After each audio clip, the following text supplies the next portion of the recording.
The Cincinnati Reds had a busy, active off-season week this week. We're going to recap it all, tell you what it means for this pitching staff, and take your comments and questions on this Aloha Friday live edition of Locked On Reds. Let's go. You are Locked On Reds, your daily Cincinnati Reds podcast, part of the Locked On Podcast Network, your team every day. You are Locked On Reds with myself, Jeff Carr, and my co-host, Stephen Offenbaker. We are lifelong Cincinnati Reds fans that have turned an addiction to this team into information for you. Happy Reds Fest! Hope everyone listening is going to get the chance to go down either today or tomorrow. We've got a lot to talk about where it comes to the Reds pitching staff. They made a few moves. How does that change the starting rotation? And, of course, it's a live Aloha Friday, and we will take your questions and your comments here today. And a quick PSA before we get started. This is the top of my range, and as everybody's getting ready for Reds Fest, I had the misfortune of testing positive for COVID, so I will not be at Reds Fest. And Steve's going to be driving the ship here today. I'm going to be taking the comments and kind of running those through here and giving some commentary every so often, but it's been a rough day. But happy to be talking Reds with you guys here today. Let's jump into the pitching staff, Steve, because Nick Martinez and Emilio Pagan, one of them is definitely going to be in the bullpen to start. Nick Martinez has a chance to start the season in the rotation. How do you think right now, Friday, December 1st, 2023, the Reds starting rotation shakes out on opening day? Well, it's interesting because I think it's a no-doubter that Nick Martinez was brought in here to be a starting pitcher on day one. Whether or not that holds for the entire season, I don't know. Again, there's the Rhett Lauder possibility at some point in time in the season. There's the possibility of Chase Petty at some point in time during the season. So there may be a battle looming somewhere during the 2024 season. But to start things off, they're going to bring him into Goodyear. They're going to stretch him out. They're going to consider him a member of this rotation. There's still a lot of question marks surrounding this starting rotation. We know for sure. Here's what we know. Hunter Green, Andrew Abbott, Graham Ashcraft. Those three guys, starting rotation. 1, 2, 3. You throw Nick Martinez into the mix. That's 4. That leaves one spot. Brandon Williamson, I think, made a case doing exactly what I said he was going to do in 2023 to fight for that 5th spot. You've got Nick Lodolo, who is a tremendous wild card. One school of thought is you bring him back into the bullpen to start things off and make sure that leg's not going to flare up again. I don't necessarily agree with that school of thought. I think that he comes into camp the starting pitcher that everyone assumes that he is, and he's either going to be able to do it or he's not. When they move Lodolo to the bullpen, it really is it's a sign that they've given up and changed course with him.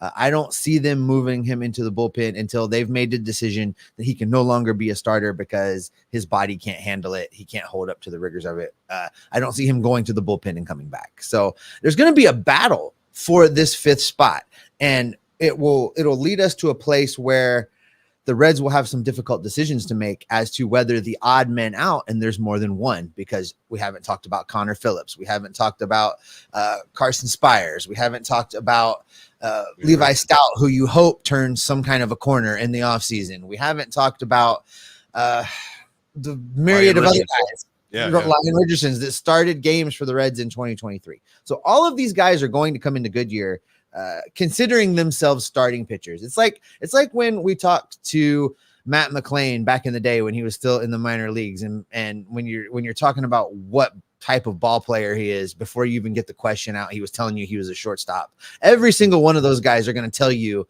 that they're a starting pitcher before you even finish getting the question out. So it brings us back to trying to figure out what this Reds bullpen could look like.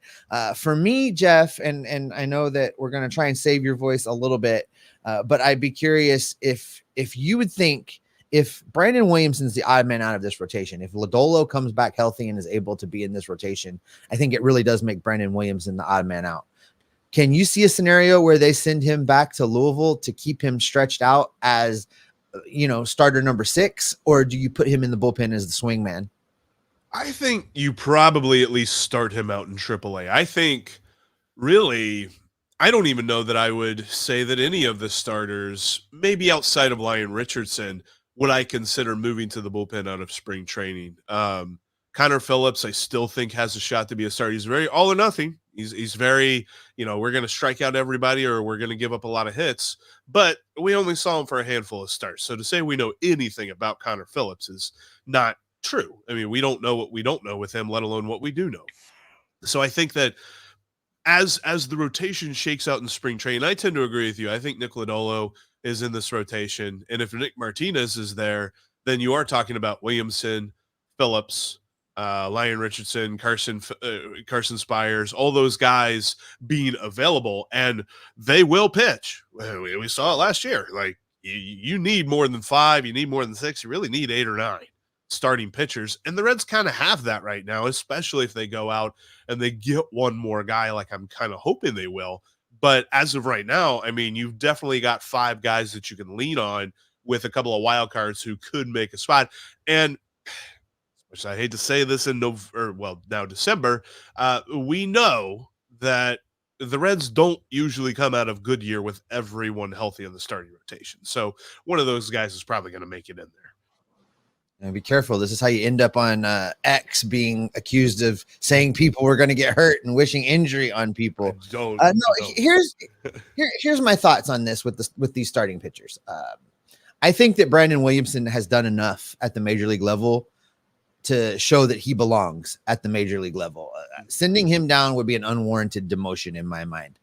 If he can't make this starting rotation because they signed Nick Martinez and the other guys are all healthy and back and Williamson can't beat any of them out, I think he deserves to stay in the majors and go to the bullpen as a multi-inning swing guy to keep him somewhat stretched out in case you got to fire him up in a hurry again to be a starting pitcher. The rest of the guys that started games for the Reds last season, I don't think can say that same thing. They haven't given us enough of a body of work to say that you can't send them back down. Connor Phillips showed us flashes, but he is by no means a finished product. He can go back to AAA and work on some things.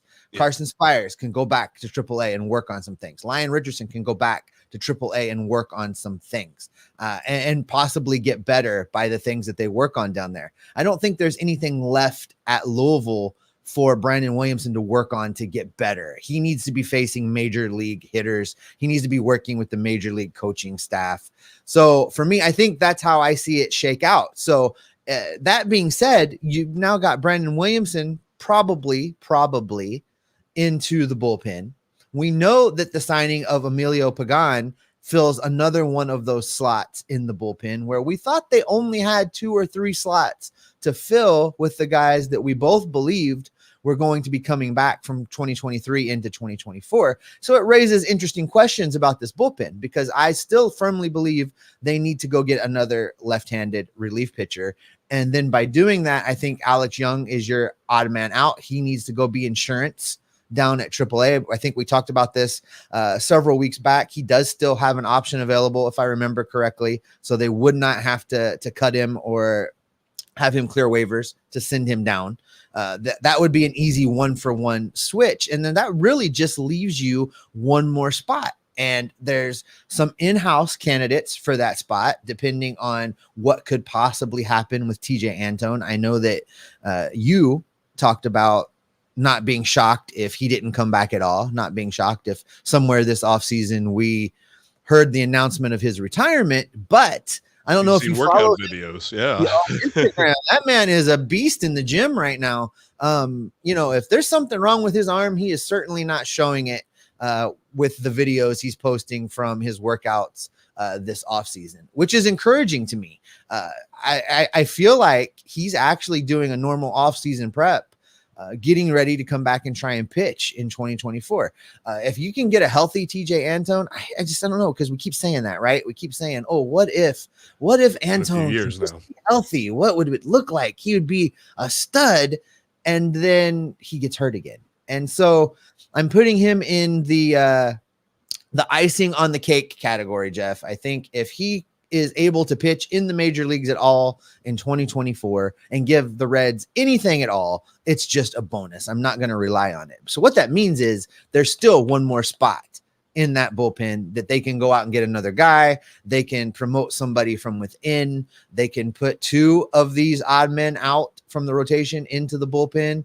There was some speculation that the more the Reds have seen Levi Stout pitch, the more they think he could be in the relief pitcher lane. They used him as such at times in 2023. So maybe he's another option for that bullpen. I'm not sure how they're going to fill that last spot because they've spent quite a bit of money on pitching already. I know you want them to go out and still get a top flight 1-2 type starter on top of all the other things that have been done, which would then really create pitching staff chaos of where you're going to put everybody. Of a good kind, though. And I tend to agree with you. There's some spots that you have to start asking yourself question. And you kind of answered my next question. And I'm curious what the comment section thinks. I mean, this is kind of going with a deep cut here, but does Alex Young preclude them from going and signing another lefty? And I tend to agree with you. I think if they can upgrade that lefty spot and you have Sam Maul and another lefty, then your bullpen's looking pretty good because, I mean, Alex Young was fine at times, but he fell off a cliff real quick. So I think that the Reds need to take that into account this offseason. And by no means are they done. This is definitely not going to be a final pitching ranking episode. We'll talk about how this pitching staff shakes out multiple times throughout the offseason because I think there are more moves to be made for the Reds, but it's interesting to see how it already shakes out right now. Well, we're going to keep talking about this pitching staff and how it looks. We're going to dig into some of these questions and comments here in just a second regarding the pitching staff before ultimately just handing over the ship completely to you guys that are watching us live here on YouTube. Thanks so much for being here for our Aloha Friday live edition of the show. I know Jeff's voice is struggling a little bit, and I'm trying to carry him the whole way. I've got him on my back, folks, and I'm going to tell you what, that makes your back hurt. I'm kidding, Jeff. I'm kidding.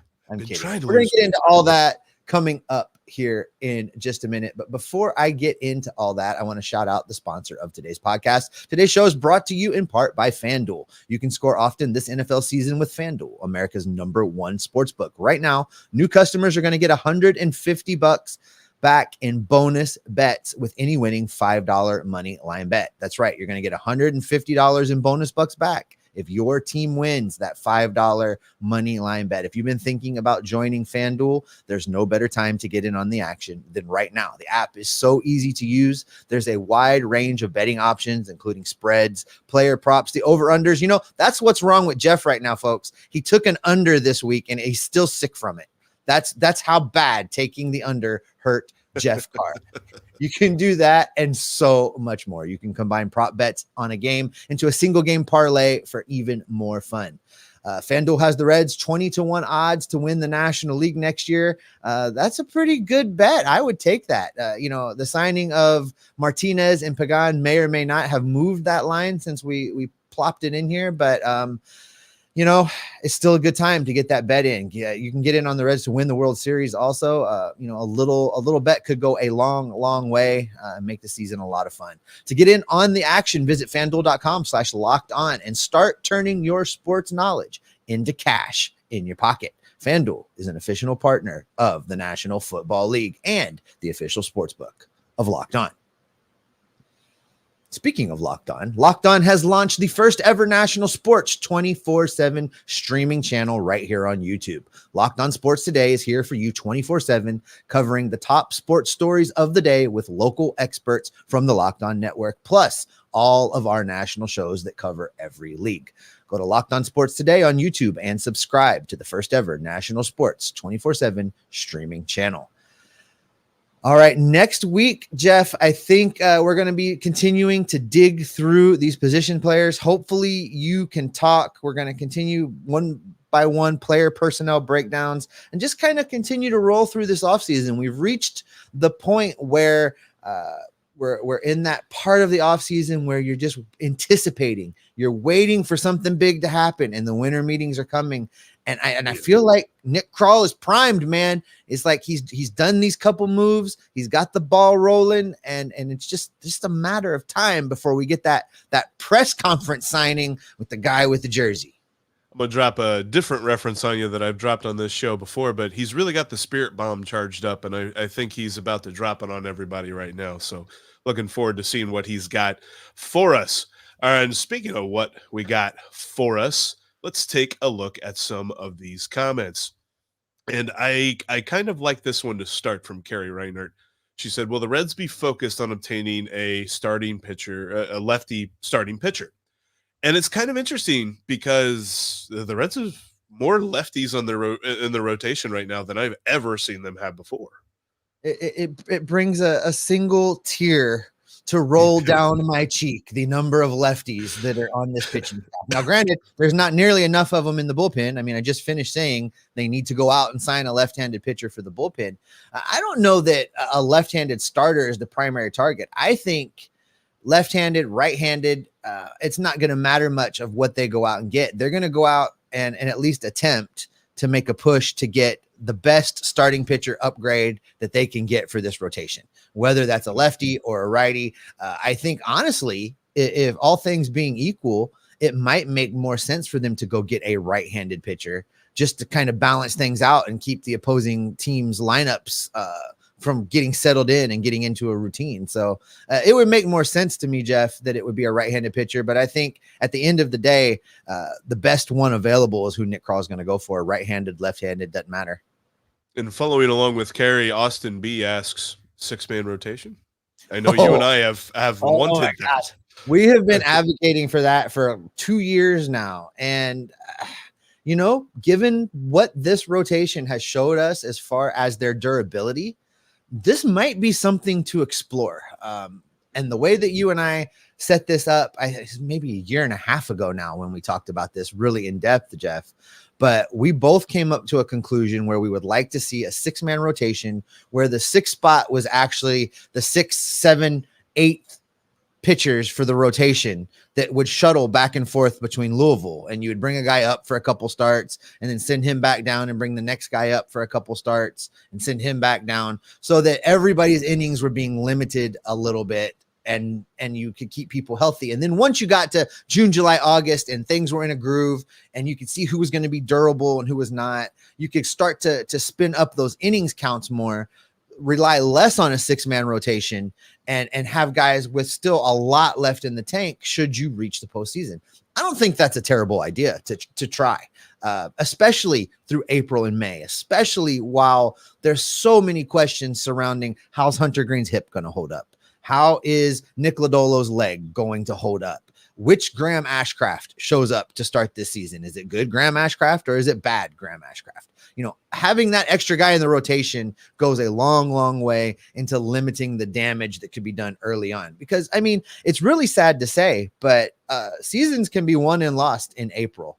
And this Reds team is notorious for just putting up stinkers in the month of April. They really can't afford to come out and only win 5 or 6 games in the month of April and then try to scrap their way back into it like they've done in seasons past. I really would like for them to come out of the gate. And, I'm not saying they're going to go wire to wire. I would love for them to go wire to wire. I'm not saying that's what's going to happen, but they need to be closer to that conversation than they do the 3-18 start conversation, I think is what I'm saying. I would definitely agree with that. The games count the same, right? If you play a game in April, you play a game in September. As much as we talk about September stretch runs and things like that, like if you win or lose a game in April, it's the same on your record as if you win or lose a game in September. And kind of playing off of this 6-man rotation, this was something I got was a DM on Twitter, which, by the way, you can hit me up on Twitter at Jeff Carr with 3 Fs. I'm happy to always talk Reds with you there. And you can also hit Steve up at S. Offenbaker with 2 Fs. But Rob Rusk actually brought up an interesting point, not necessarily about the 6-man rotation, but something that they do in the minor leagues, the idea of piggyback starts. And really, it's almost like you have a 6-man, 7-man, maybe even 8-man rotation where it's like, okay, you have this guy who, like you say, his example was, all right, Green, Ashcraft, those guys probably okay, don't necessarily need a piggyback start. Andrew Abbott, maybe you have him go 4 or 5 innings, and then you have Martinez who can go 3 or 4, whatever he needs to go behind him. It's an idea that I've seen play out in the majors or in the minors, and I think that mostly It just has to do with development and not putting too much stress on a pitcher's arm.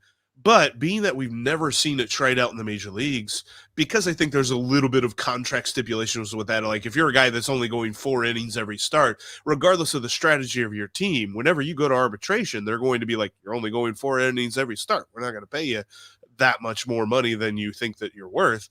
But I think that there's something to that. And maybe not necessarily having a piggyback starter for everybody in the rotation, but maybe the bottom 2 guys. There's something to be said for it, but then, you kind of hit on the key point there. It's never been done at the major leagues. And you would think here in the year 2024, if this was something that would help at all, with all of the pitching revolution, the new way of using pitchers that's gone on the last 5 to 10 years, someone would have tried this already. I think some of the financial implications, player buy-in, I think you're right. That's probably part of it, but it just roster construction. If you go and start relying on piggybacks and your starters aren't ever stretched out to go more than 4 or 5 innings, you're locked into carrying 10 pitchers that are designated the day of the week that they're going to throw. Under current Major League Baseball rules, that just leaves you 3 relievers in your bullpen that if anything ever goes wrong, a guy doesn't have it that day, he goes out to throw the first of his 4 innings and is hurt in that inning, takes a liner off the arm, tweaks something. I think with the roster restrictions, it makes it a little difficult to implement that fully. Now, there are a couple guys that coming off of injuries, it might be interesting to do this with. We talked about, would they make Nick Lodolo a relief pitcher and make him a reliever? No, not a true reliever, but could they use him to start this season as maybe Hunter Green's piggyback? Or if you don't want to stay with the same kind of handedness, if you wanted to put Ashcraft and then follow him up with Nick Lodolo for the next 4 innings until Lodolo has demonstrated that he's ready to just drop into his rotation spot, that's an idea. And then you're only giving up 1 additional rotation spot. There's another 6-man rotation ish, not 6 starters, but that 6 starter on the roster to fill in somewhere. I'd be down for that in April, especially in April. That would be an interesting experiment to run in April. Go ahead and get Derek Johnson on the phone, Jeff. Let's get that, make that happen. Call him up this afternoon, shoot him a text, let him know that's what we want to do, because I don't think that's a bad idea, especially with Nick Lodolo. Just for the beginning, just to make sure that he's going to be okay and that he's going to have it coming out. Because, these young guys are, I think, going to be pressing a little bit, some of them, to pick up right where they left off. And I've seen blowing by in the comments here several questions relating to sophomore slumps that I think we'll probably get to, because that's an interesting conversation. Yeah, that, and then an option in the outfield that we haven't talked about, although I do find him a little bit intriguing, except for one glaring weakness. We'll talk about that coming up next. Before we talk about that, though, want to let you know you can follow us in between episodes. I mentioned Twitter earlier. You can follow me at Jeff Carr with 3 Fs. You can follow Steve at S. Offenbaker with 2 Fs. Yeah, Twitter, X, whatever. You can also join the Locked On Reds Discord community. Got a lot of great folks talking baseball there all throughout the year. All right, let's continue here. Let's start with this, because, and I saw, let's see, Chad was the first to ask it, and I scrolled away from it, and I don't know where there it is. And I believe he meant sophomore, and I think autocorrect got him there. But are you guys worried about sophomore slumps from all these rookies from last year? I think about Jonathan India's second season drop off. Now, I do think that there was a special circumstance with India. He was dealing with injuries, but I mean, that's part of it, right? Like, you have to stay healthy. Health is part of the game. Someone got in Jonathan India's ear also and tried to convince him to be a power hitter. That was really what was in Jonathan India's second year. He tried to change his entire approach and be a hitter that he wasn't. And that played a large part in his sophomore slump. So if we're looking at, because this team is banking on a lot of second-year players, we've talked about it before, who are the guys that we think are going to take that step? How do we kind of power rank those guys? So let's do the opposite of that. Let's be realistic for a minute, maybe even slightly pessimistic for a minute. If we had to power rank the guys that we're worried about the most taking a step back, how would you power rank those guys? I think the guy that's poised to at least give us a slump to start, considering where they finished in 2023, is Noelvi Marte. And there's a couple reasons for that. He got hot there in September and was playing a little bit above his head for a rookie just called up, I think. That just automatically lends himself to a little bit of a dip, what we would call a slump, something that's going to at least catch our attention. Add on to that he injured himself down in the Dominican League. He's in Cincinnati right now, being evaluated by the Reds team doctors. I would put Noelvi Marte at the top of the list of guys I would expect not to be as good as they were at the end of 2023. Now, I'm not saying that he won't build back up to that. I just don't think he's going to start there. The other guys, I think for the most part, they showed us who they were. Matt McLain coming back off of finishing the season with an injury. He also has the potential to dip a little bit, but I truly believe that Matt McLain showed us exactly who he is and the player that he is. And I think that's the guy he's going to be. And he's going to be that guy for a long, long time. That's why I've already started advocating, lock him up, give him a deal, put the C, where's my C? It's over here. Put the C on his chest, do all the things. I love that dude. I think Ellie De La Cruz has the most potential to skyrocket out of the gate. I think Spencer Steer is another model of consistency. So those guys, listen, the Reds hit a probably once in our lifetime bonanza of prospects all hitting at the same time, none of them falling on their face, none of them being overmatched when they came to the major leagues. And I think that's going to lend itself also to a once in a lifetime sophomore performance where there will be some ups and downs. There will be some peaks and valleys, but when we get through it all at the end of 2024, they're all going to have been the guys that we had hoped they were going to be. And this Reds fan base, guys, listen, I love you all and I understand why you are the way that you are, but Game 3 into the season, if somebody opens up Ofer, if Matt McLain comes out and goes Ofer his first 2 games, can we just take a pause on the, oh my God, see, we relied on all of these dudes and it's over. It's over. They can't hit. It was all smoke and mirrors. Please don't do that to start 2024. This is probably heading into 2024. I am counting on one of the most exciting seasons of baseball that this team has ever given us. So get your mind right now. Start telling yourself that it's going to be a long, fun, exciting season. And let's not all burn our Reds gear on April 1st or 2nd if they've not done exactly what we wanted them to do. I think, and by the way, I mean, the best example of that is Will Benson. I mean, you know, what'd he go? What did we say it was? 1 for 48 or something? And then he comes back. He only had one more hit than you did in April. Yeah. I really think it was pretty bad.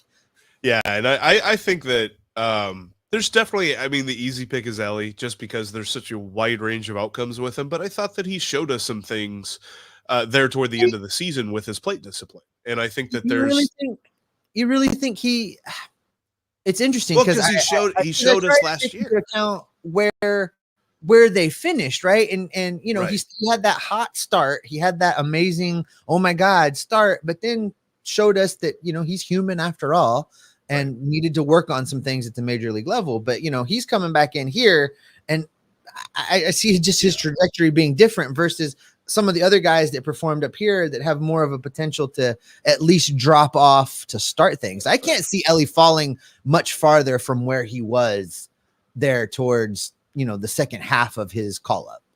That's fair. And I think that I'm approaching it a little bit more as like, you know, where kind of our expectations and hopes are for him and where he might finish the season. But you're right. I mean, his starting point is lower than when he was called up. When he was called up, the hype was real and he delivered. I mean, he delivered for that first month and a half. He was hitting like 350. And then for the next month after that, he hit like $150. And we kind of thought, okay, there's an adjustment period. Let's see what he's got after this. And I'm with you. I think that he's got much better shot to really take that next step forward.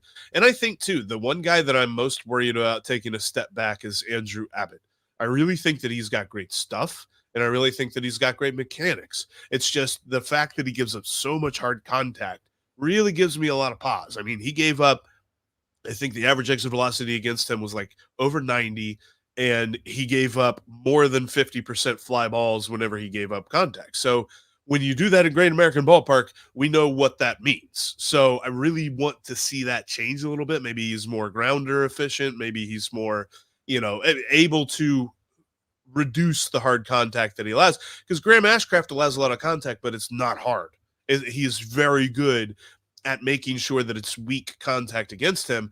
And I think that Andrew Abbott could benefit from that with his pitch mix. He could absolutely do it. And I don't think it would be that big of a change, but seeing the numbers that he put up this past year does give me a little bit of pause for what next year could look like. Well, with Andrew Abbott, it was really a tale of two pitchers during the course of the season, right? Because you look at what he did his first, 10 starts, that run there where we were like, is this guy ever gonna allow a run? Is he ever gonna, this is amazing. We've got the new Cy Young, right? That was what that first initial run looked like. But then things changed over the rest of his time in the majors there in 2023. And then you get into his final, you take his last 5 starts, Jeff. I mean, you go 5 starts back, that gets you to his first start of September in 2023. He went 6 1/3 innings. Not a bad outing. The Reds won that game 2-1. But then things just jumped right off the track. His second start of September, he only managed to go 4 innings. He allowed 6 earned runs, walked 3 on 4 hits. The next time out against the shell of the ghost of the New York Mets from what they were at the beginning of the year, he only managed to stay in the game for 3 2/3 innings, allowed 6 hits, gave up 2 earned runs, walked 3. And then it kept going on. His next time out, 4 1/3 against the Pirates, before finally finishing the season, only managing to go 2 1/3 innings against Cleveland Guardians to wrap up his 2023 campaign, allowing 3 runs on 8 hits in that 2 1/3 inning outing. So you look at those numbers, and the question that's on my mind, the question that's probably on everybody's mind is, which one of those dudes is the real Andrew Abbott? Is it that guy that got that initial call up, and then what we see there at the end of the season was really he just ran out of gas? His arm was tired. He'd been asked to do more than he'd ever done as a professional pitcher. I'm leaning that way. That's at least, okay, I'm hoping that way. I guess that's probably a more fair statement. I'm hoping that he was just tired, and that when the season comes back around here in 2024, he'll be that guy that the Reds called up initially and be able to be that guy longer into the season because he's got a little bit more under his belt. He's learned, he's adapted, he's adjusted. But the simple truth is we don't know, and we won't know until September of 2024. We don't know which one of those dudes he really is. I suspect he's somewhere in the middle, Jeff. I don't think he's going to come out and be in the Cy Young conversation for 2024, but I also don't suspect that he's going to pitch poorly enough to get bounced from this rotation. So I see him as a solid number 3, solid number 4 guy that could pitch his way more up. But I have said this, if the Reds don't go out and sign a big frontline starter between now and opening day, I think Andrew Abbott should be the opening day starter, because it should be based on what have you done for me lately. There's nobody on this roster that has a body of work that just gets them handed the opening day assignment. So for me, my money, Andrew Abbott starts opening day in Cincinnati against who are they starting? The Nationals on March 28th. And I like that they're starting against the Nationals. But, so we went a little bit long with that conversation about sophomore slumps. So the answer to the question about this one guy that I've seen in the comments section and who the Reds should go after, that's what we will start for our audio folks, as we're about to switch over, and we'll do a bonus episode for our audio folks here. If you're watching here on YouTube right here live, please stay with us. But this will wrap us up for the audio portion of episode 1. For the Aloha Live edition here on Friday, December the 1st. Thanks so much for checking it out. Make sure that you follow us live every single Friday throughout the offseason, as we will be with you because we are Locked On Reds every single day. All right, Steve, the question that I want to kind of get into next, and we've talked a lot about pitching, and we mentioned the outfield the other day and talking about the difference between an everyday outfielder or a platoon outfielder. And I've seen this question come up a couple of times in shows past, and we have it again here today.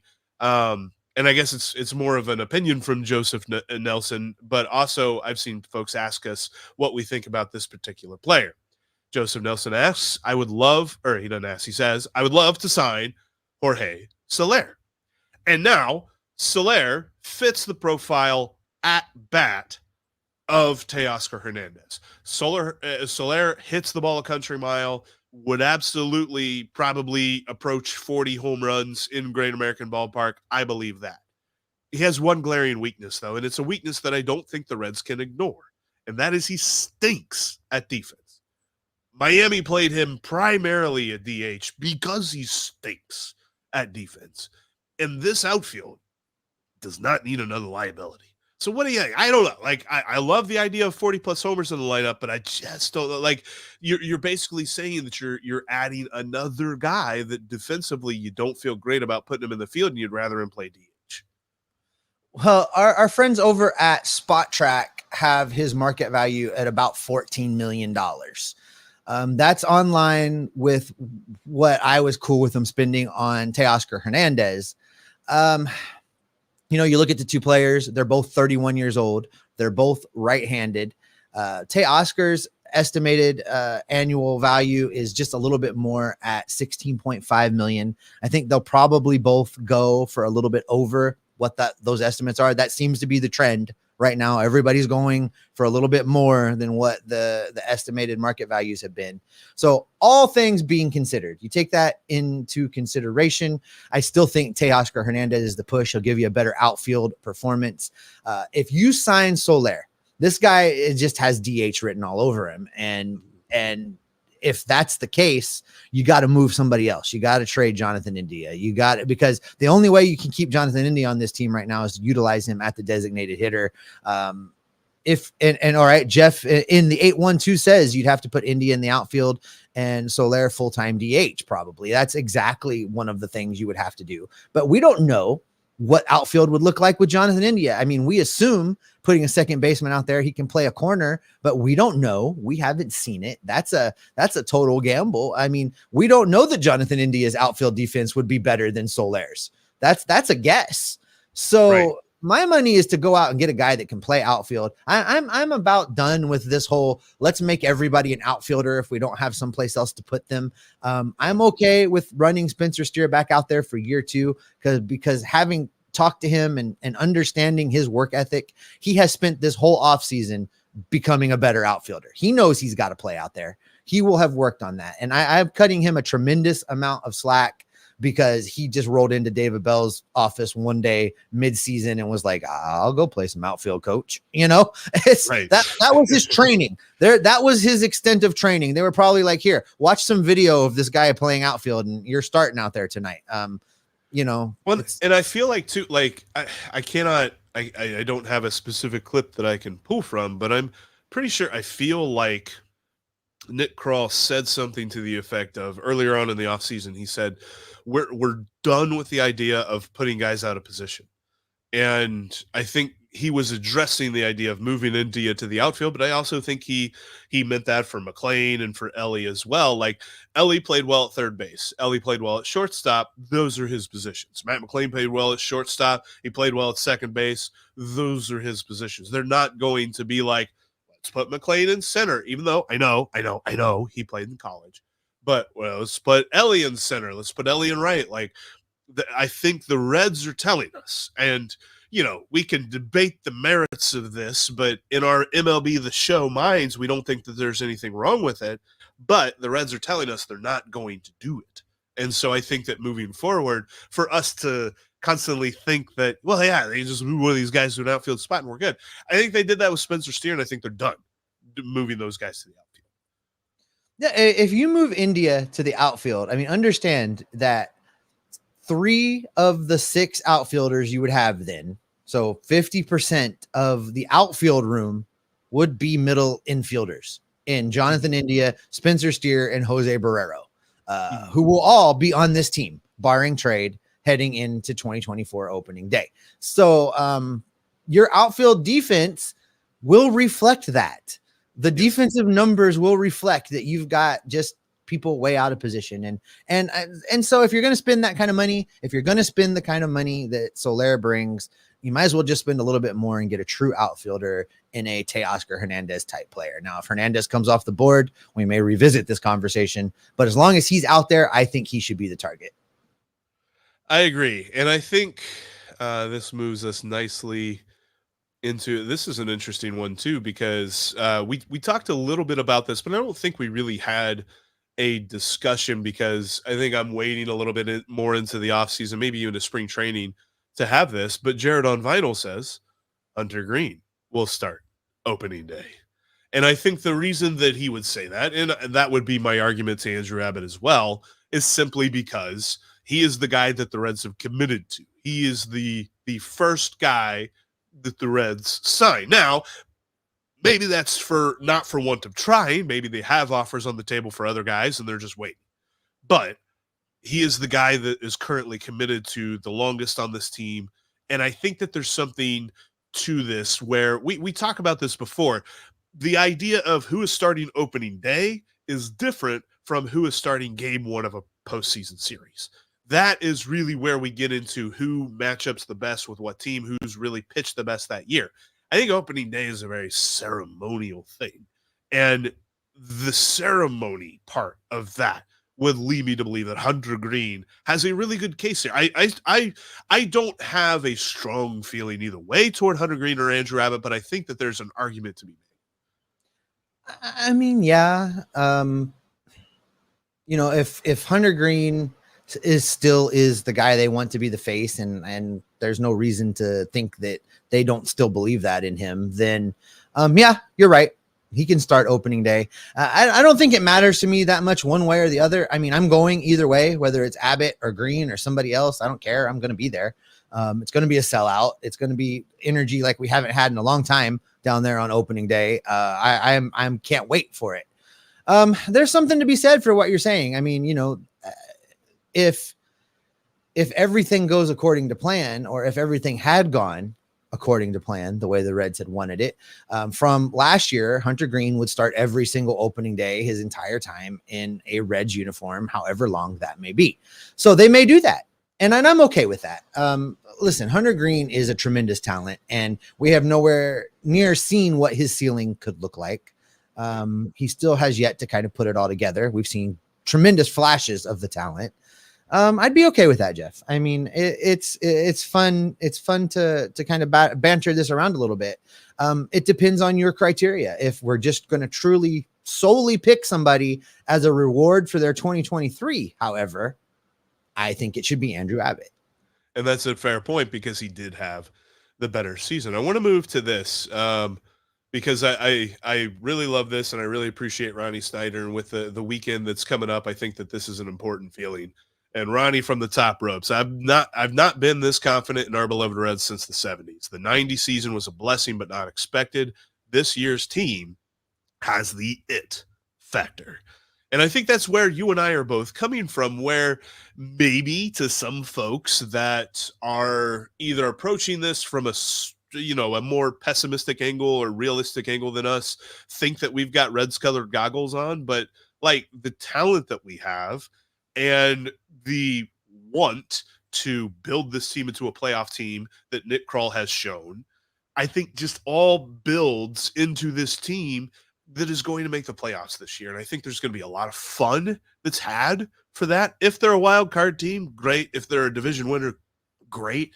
But this season feels like what we wanted 2020 to be, which, as I sit here with COVID, of course, I get to remember 2020, but it's what we thought we were getting back then. And I think we've really got a good shot now to really be a good baseball team. And I know that a lot of people don't expect that from our Cincinnati Reds because it's been a while, but I think this year might be that year.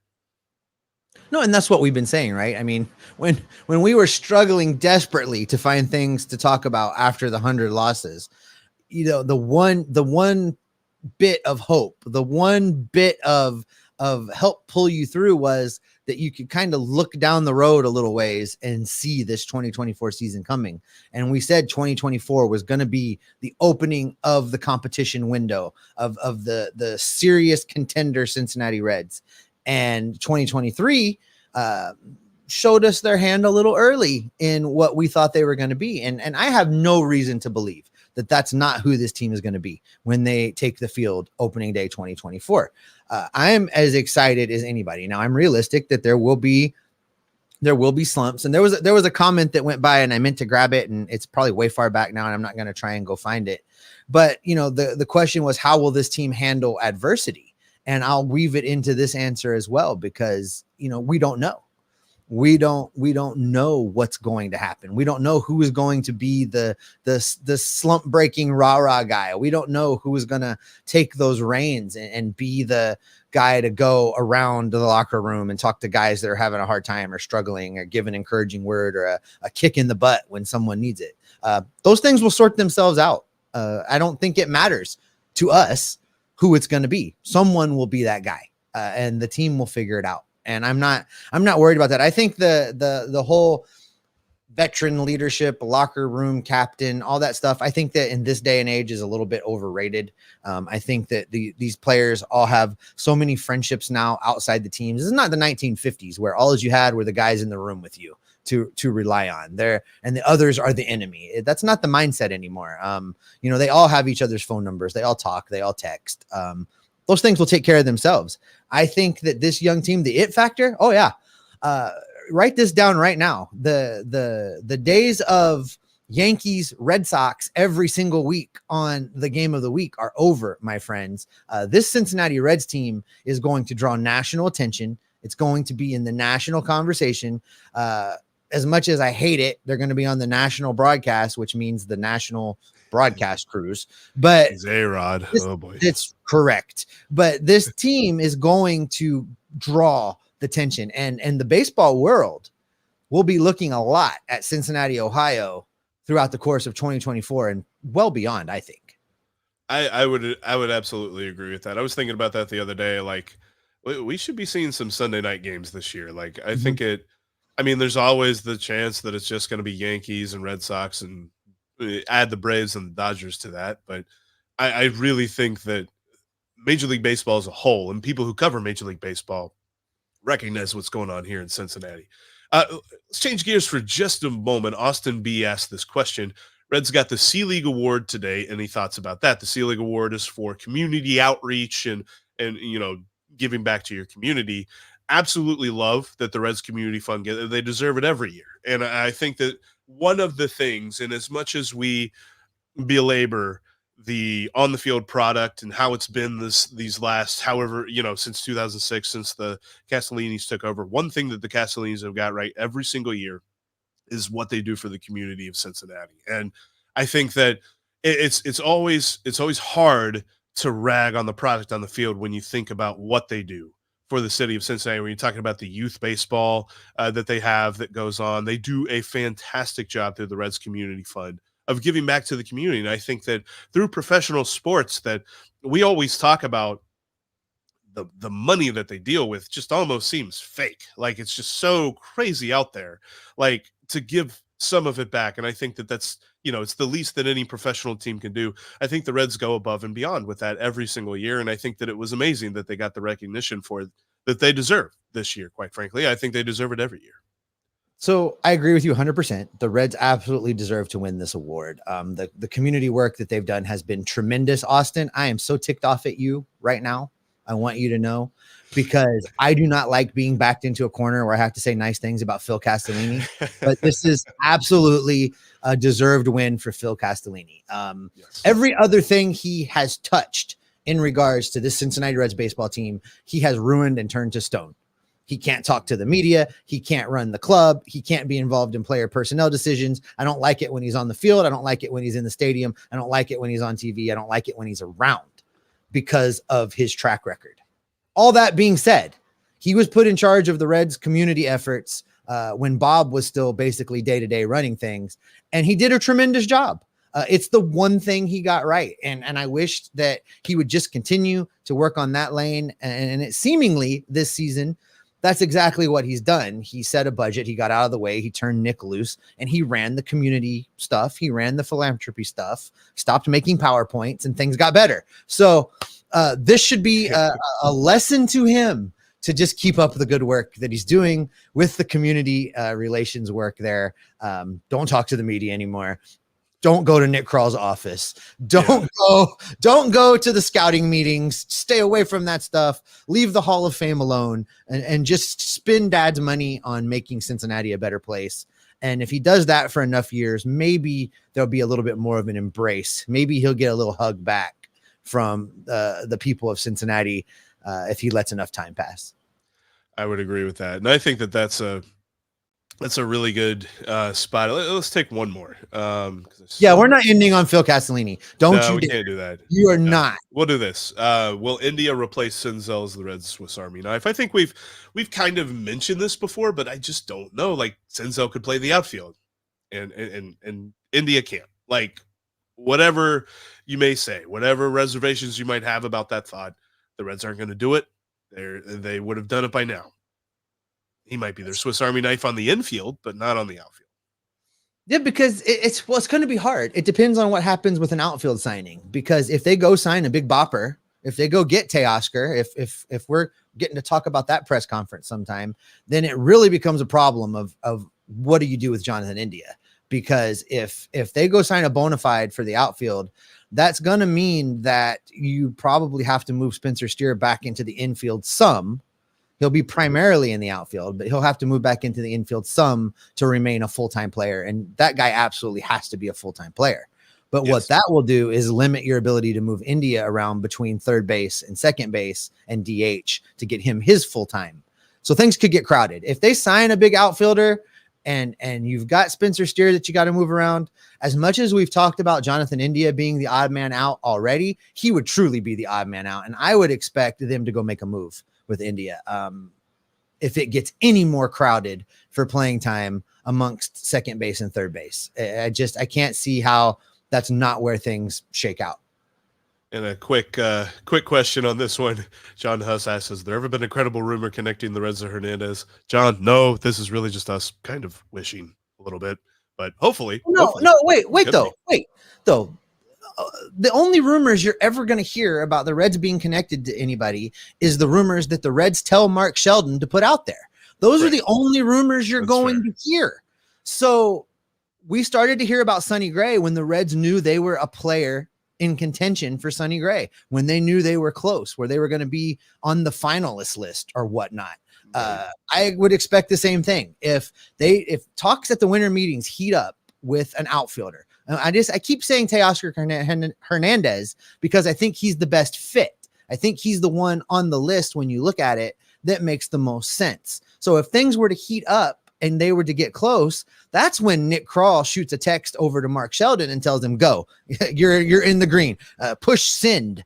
And then we start to hear about those things. The Reds are notorious throughout baseball for having a very tightly run ship when it comes to leaks and information. The only things you are going to know about what's going on in that front office are the things that front office want you to know. It's why they control access for guys like me and Jeff. It's why they keep a stranglehold on the beat writers. It's so they can control this narrative. And that's what they're going to continue to do until such time that they think they're close. And then they get the PR bump for being close. And then they'll let you know. And I think too, it's key to note, like if you're on Twitter, if you're on X and you're seeing the rumors fly from different people, John Morosi, usually that rumor isn't that close. John Heyman will unfollow Heyman. Don't follow Heyman. No, but here's the thing. Here's the thing. I know how to read a John Heyman tweet. If it's like 3 or 4 more lines, it's nothing. He always tweets out, Reds sign Nick Martinez. It's like 1 or 2 lines whenever it's legit. Like I know why he does it, so he can be the first person to tweet it. But if it's like 1 or 2 lines, that's what you need to pay attention to with John Heyman. But yeah, if Mark Sheldon or Jeff Passan tweets it, that's when it's like time to get excited about it, because John Morosi's that guy that'll say, multiple teams have called the Reds about trading for Jonathan India, but they're not close to a deal and they're not actively seeking to trade him. It's just like, well, thanks, John. That was a great rumor. That means nothing's happening. But then when you get the John Heyman tweet that's 1 or 2 lines, or you get Mark Sheldon or Jeff Passan tweeting about it, then that's when you see us go into go mode where it's like, let's schedule a live, let's do a little short video, let's write something for Inside the Reds. I'm not writing something for Inside the Reds on John Rossi stuff unless we're just talking about, hey, there was a rumor about a possibility of a thought about a rumor. That's what that ends up being. Anyway, Steve, take us out. That was a good little rant there. Yeah, Heyman, man. There was a little side note, and then we'll get out of here. Yeah. There was a press conference a couple years back with Dick Williams, and Heyman had said a tweet right before the press conference started. And so of course the first question was about the Heyman tweet to Dick Williams. And, Dick Williams just shakes his head and like, I have no idea where John Heyman gets his information, but it's definitely not from anybody that knows anything about the Cincinnati Reds. And I'm like, save that. It should be pinned. That's the answer. And on that note, that is going to get us out of here. Thanks so much for attending this Aloha Live edition of the Locked On Reds podcast. We will be back in your feeds next week as we gear up for the winter meetings. It's going to be a fun and exciting week of rumor watching and transaction watching and speculation and baseball talk. It might be December, but the hot stove, it's very, very, very hot. We're going to gather up all of that information, bring it back right here. Hopefully Jeff has his voice back and is feeling strong, and we will have you Locked On Reds every single day. I'll hit the screen now. Click the button. There you go. There it is. Made it.